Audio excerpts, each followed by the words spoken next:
കർണാടകയിലെ ക്ഷേത്രങ്ങളും അവിടുത്തെ വാസ്തുവിദ്യകളും അന്വേഷിച്ചിറങ്ങിയാൽ അത്ര പെട്ടെന്ന് തിരിച്ചു വരാൻ സാധിക്കില്ല.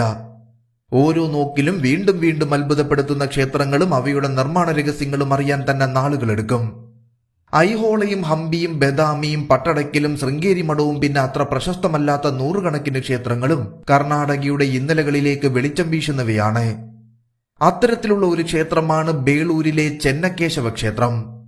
അമ്പരപ്പിക്കുന്ന രീതിയിൽ കൊത്തുപണികളാൽ സമ്പന്നമായ ചെന്നകേശവ ക്ഷേത്രം വിശ്വാസിയോ ചരിത്രകാരനോ അല്ലെങ്കിൽ പോലും തീർച്ചയായും കണ്ടിരിക്കേണ്ട ഒരു ക്ഷേത്രമാണ്.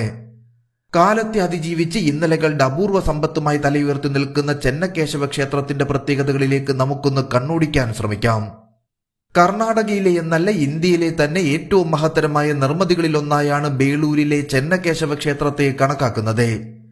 കർണാടകയിലെ അതിപുരാതന നിർമ്മിതി എന്ന് മാത്രമല്ല ഹെയ്സാല വാസ്തുവിദ്യയുടെ പകരം വെക്കാനാകാത്ത പ്രത്യേകതകളും ഇതിനുള്ളിൽ നമുക്ക് കാണാൻ സാധിക്കും. ചെന്നകേശവ ക്ഷേത്രം എന്ന പേര് കൂടാതെ ബേലൂരിലെ കേശവ വിജയനാരായണ ക്ഷേത്രം എന്നും ഈ ക്ഷേത്രത്തിന് പേരുണ്ട്. യഗാച്ചി നദിയുടെ തീരത്ത് 12ാം നൂറ്റാണ്ടിലാണ് ഈ ക്ഷേത്രം നിർമ്മിച്ചത്. ചെന്നൈ എന്നാൽ കന്നഡ ഭാഷയിൽ സുന്ദരമായത്, അതിമനോഹരം, ഭംഗിയുള്ളത് എന്നാണ് അർത്ഥം. കന്നഡയിൽ വളരെ സാധാരണമായി ഉപയോഗിക്കുന്ന ഒരു വാക്കാണിത്. ഭംഗിയുള്ളതിനെയും അതിമനോഹരമായതിനെയും ഒക്കെ ഈ വാക്കുകൊണ്ട് വിശേഷിപ്പിക്കാറുണ്ട്. ഇവിടുത്തെ അതിമനോഹരമായ വിഷ്ണു പ്രതിമയിൽ നിന്നാണ് ക്ഷേത്രത്തിന് ചെന്നകേശവ ക്ഷേത്രം എന്ന പേര് ലഭിക്കുന്നത്. ഹെയ്സാല ചക്രവർത്തിയായ വിഷ്ണുവർദ്ധനാണ് 12ാം നൂറ്റാണ്ടിൽ ഈ ക്ഷേത്രം നിർമ്മിക്കുന്നത്. 1117 തലക്കാടി യുദ്ധത്തിൽ ചോളന്മാരെ തോൽപ്പിച്ചതിന്റെ ആഹ്ലാദമായി നിർമ്മിച്ച ഈ ക്ഷേത്രം ഹെയ്സാലയുടെ ചരിത്രത്തിൽ നിന്നും ഒരിക്കലും മാറ്റിവെക്കാൻ സാധിക്കാത്ത ഒന്നായി കണക്കാക്കപ്പെടുന്നു. ചെന്നകേശവ ക്ഷേത്രം ഇന്ന് കാണുന്ന രീതിയിലാക്കാൻ 1 നൂറ്റാണ്ടിലധികം സമയമെടുത്തുവെന്ന് പറയപ്പെടുന്നു. കൃത്യമായി പറഞ്ഞാൽ 103 വർഷങ്ങളാണ് ചെന്നകേശവ ക്ഷേത്ര നിർമ്മാണത്തിനായി ചെലവഴിച്ചത്. ക്ഷേത്ര നിർമ്മാണത്തിനിടെ ക്ഷേത്രം പലതവണ ആക്രമണങ്ങൾക്കും കൊള്ളയടികൾക്കും വിധേയമാവുകയും ചെയ്തിട്ടുണ്ടെങ്കിലും ഓരോ തവണയും കൃത്യമായി ക്ഷേത്രം പുനർനിർമ്മിക്കുകയും ചെയ്തിട്ടുണ്ട്. ഹെയ്സാല രാജവംശത്തിന്റെ കലയും സംസ്കാരവും കൃത്യമായി അടയാളപ്പെടുത്തിയിരിക്കുന്ന മഹത്തായ നിർമ്മിതിയാണ് ചെന്നകേശവ ക്ഷേത്രം.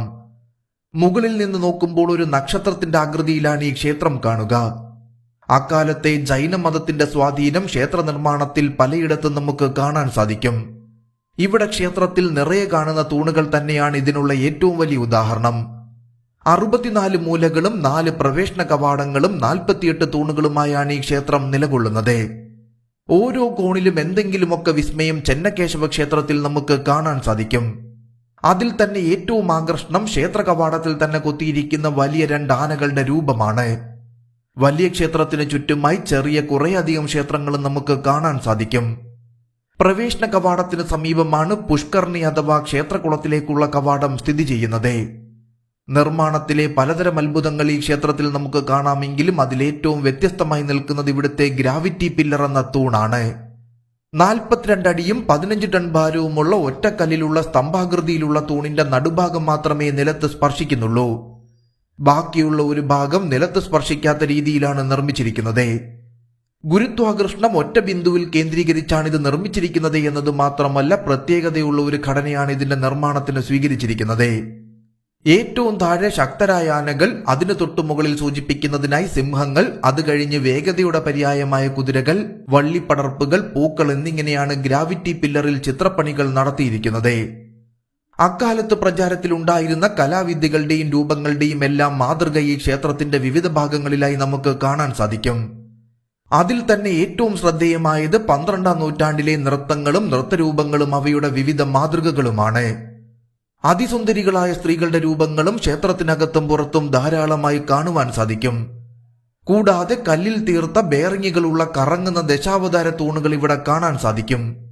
ദശാവതാരം പൂർണ്ണമായും കല്ലിൽ കൊത്തിയിരിക്കുന്ന തൂണുകൾ ഇവിടുത്തെ മനോഹരമായ ഒരു കാഴ്ചയാണ്.